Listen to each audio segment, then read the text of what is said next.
Assalamualaikum warahmatullahi wabarakatuh. Perkenalkan, nama saya Zala Putri Janiaza, NIM 1820104165. Di sini saya berasal dari kelas Muamalah 4. Saya akan membuat video UTS mata kuliah Lembaga Perekonomian Syariah. Yang pertama, saya akan menjelaskan tentang zakat dan instrumental fiskal. Yang kedua, saya akan menjelaskan tentang usaha mikro kecil, menengah atau UMKM syariah. Baiklah, di sini saya akan menjelaskan tentang zakat terlebih dahulu. Zakat adalah ibadah yang berkaitan dengan harta benda yang telah disepakati, memiliki posisi strategis, dan menentukan baik dilihat dari sisi ajaran Islam maupun dari sisi pembangunan kesejahteraan umat. Menurut terminologi syariah, zakat berarti kewajiban atas harta atau kewajiban atas sejumlah harta tertentu untuk kelompok tertentu dan dalam waktu tertentu. Kewajiban atas sejumlah harta tertentu berarti zakat adalah kewajiban atas harta yang bersifat mengikat, bukan anjuran. Zakat juga bertujuan untuk merealisasikan fungsi-fungsi sosial, ekonomi, dan permodalan dalam Islam. Secara umum, fungsi zakat sebagai sarana jaminan sosial, pemersatu masyarakat, dan memenuhi kebutuhan-kebutuhan pokok tiap-tiap individu untuk memberantas kemiskinan. Selain itu, zakat juga mempunyai tujuan untuk merealisasikan fungsi-fungsi sosial, ekonomi, dan permodalan dalam Islam. Terus ada juga dasar hukum zakat. Zakat adalah rukun ketiga dari rukun Islam yang kelima, yang merupakan pilar agama yang tidak dapat berdiri tanpa pilar ini. Zakat itu hukumnya zakat itu hukumnya wajib ain atau fardu ain bagi setiap muslim apabila telah memenuhi syarat yang telah ditentukan oleh syariat. Terus adapun instrumen pokok dalam kebijakan fiskal itu ada dua. Yang pertama, kebijakan perpajakan, dan yang kedua, kebijakan pengeluaran.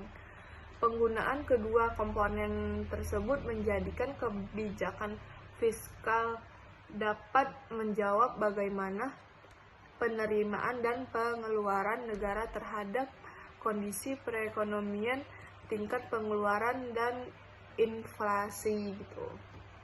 Secara teoritis dikenal 4 kebijakan fiskal, yaitu pertama, pembiayaan fungsional, yang kedua, pendekatan anggaran terkendali, yang ketiga, stabilitas anggaran, dan yang keempat, pendekatan anggaran belanja berimbang.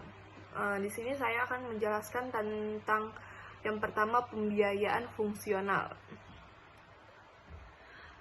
Pembiayaan pengeluaran pemerintah ditentukan sedemikian rupa sehingga tidak berpengaruh langsung terhadap pendapatan nasional. Tujuan utamanya tuh untuk meningkatkan kesempatan bekerja. Terus yang kedua, ada pendekatan anggaran terkendali. Dalam konsep anggaran berdasarkan pendekatan pengelolaan anggaran terkendali, pengeluaran pemerintah, penarikan pajak, dan pinjaman yang ditujukan. Yang ketiga, ada stabilitas anggaran.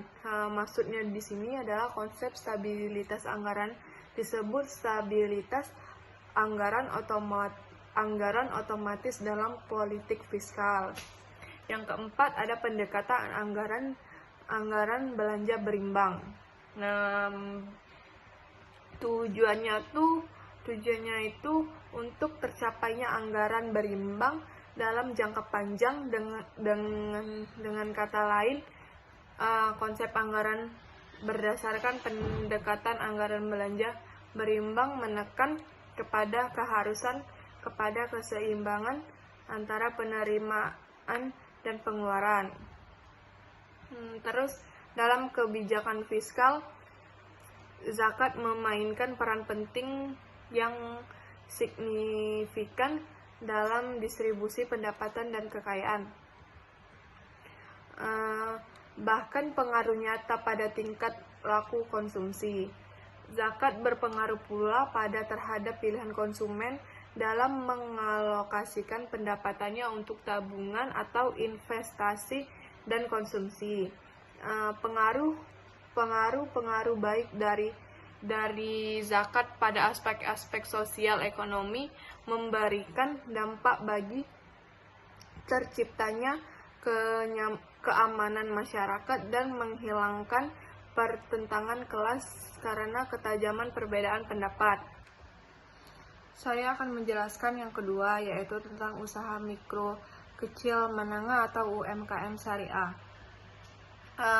Usaha mikro kecil menengah adalah usaha produktif yang dimiliki dan dikelola oleh perorangan maupun badan usaha yang telah memenuhi kriteria sebagai usaha mikro.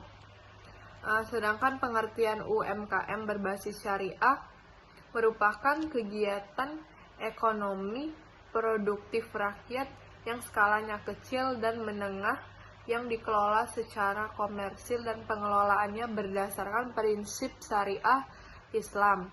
Dalam usaha tersebut tidak melanggar hal-hal yang dilarang syariah seperti maisir, gahar, dan riba. Di sini saya akan menyebutkan ciri-ciri usaha mikro kecil menengah. Yang pertama, jenis komoditi atau barang yang ada pada usahanya tidak tetap dan atau bisa berganti sewaktu-waktu. Yang kedua, tempat menjalankan usahanya bisa berpindah sewaktu-waktu. Yang ketiga, usahanya tidak atau belum menerapkan administrasi keuangan atau keuangan pribadi, seringkali masih campur dengan keuangan usaha. Terus yang keempat, ada sumber daya manusia atau SDM di dalamnya yang belum punya jiwa usaha yang mumpuni. Terus yang kelima, ada tingkat pendidikan SDM umumnya tidak terlalu tinggi. 6. Tidak terlihat dari jenis barang pada usaha tidak tetap, sering atau bisa berganti. Waktu tempat usaha juga tidak menetap, bisa berpindah-pindah.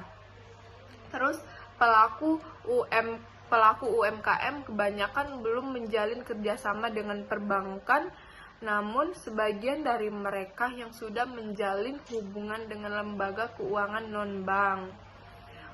Terus ada di dalam UMKM itu ada strategi. Di sini ada strategi pengembangan UMKM berbasis ekonomi syariah.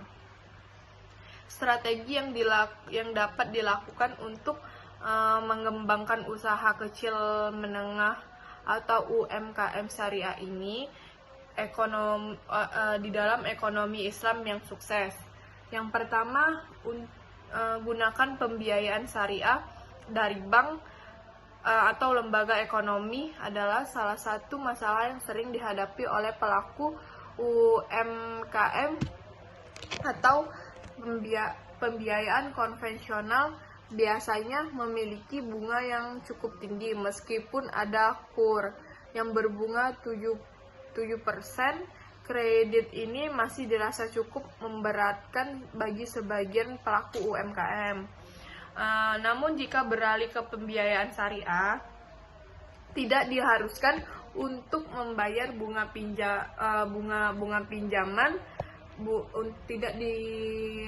untuk membayar bunga pinjaman karena sistem ekonomi Islam melarang adanya bunga.